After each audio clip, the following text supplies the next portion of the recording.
পুজোর আগে মা ভার্সেস মেয়ে। পুজোর শপিং। ও মা। ও মা শোনো না। বল, শুনতেই তো পাচ্ছি। সামনেই তো পুজো, শপিং কবে করবো?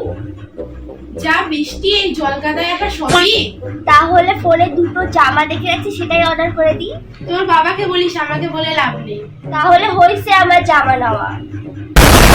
বাবাকে বললে মাকে বল, মাকে বললে বাবাকে বল। বাবাকে বললে বল, না হলে ছাড়, তোকে আর জামা নিতে হবে না। বাবা যেদিন শপিং এ নিয়ে যাবে সেদিনই যাবে। পুজোর আগে ঘর পরিষ্কার। ঘুমানো বাদে নিজের ঘরটাও তো একটু ছাড়তে পারিস। উফ, সারা রাত ফোন ঘুটুর ঘুটুর করিস আর এত বেলা পর্যন্ত ঘুমাস। একটু ঘুমাতে দাও, উঠে সব করে দিব। কুকুর বিড়ালও নিজের জায়গাটা পরিষ্কার রাখে, আর তুই দেখ বেলা 10টা-11টা বাজে এখন ঘুম থেকে উঠিস।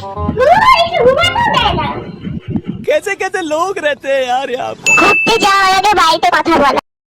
কিরে, কি খবর? আর খবর? নবমী নাইটে যে সব বন্ধুরা মিলে আমরা যে প্ল্যানটা করলাম, তোর মাকে রাজি করালি? দাদা জানাচ্ছি তোকে। A few moments later. মা, বল, তুমি যাও, আমি চা করে নিয়ে আসছি। কি ব্যাপার রে? আজকে তুই রান্নাঘরে, তোকে তো রান্নাঘরে আশেপাশেও দেখা যায় না। তুই আবার আজকে মাকে চা করে খাওয়াতে যাচ্ছিস কেন, একদিন মাকে চা করে খাওয়াতে পারি না? কি ব্যাপার রে? শোনো না, আমাদের সব বন্ধুরা মিলে পুজোর একটা প্ল্যান হয়েছে। যাই প্ল্যান হোক না কেন, বাড়িতে 9টার মধ্যে ঢুকতে হবে। 9:30টার দিকে তো বেরোনোই হবে, পুজো দিন একদিন কি হয়েছে? অত শত আমি শুনতে চাই না, 9টার মধ্যে ঢুকতে হবে মানে 9টার মধ্যেই ঢুকতে হবে বাড়ি। উহ! Ah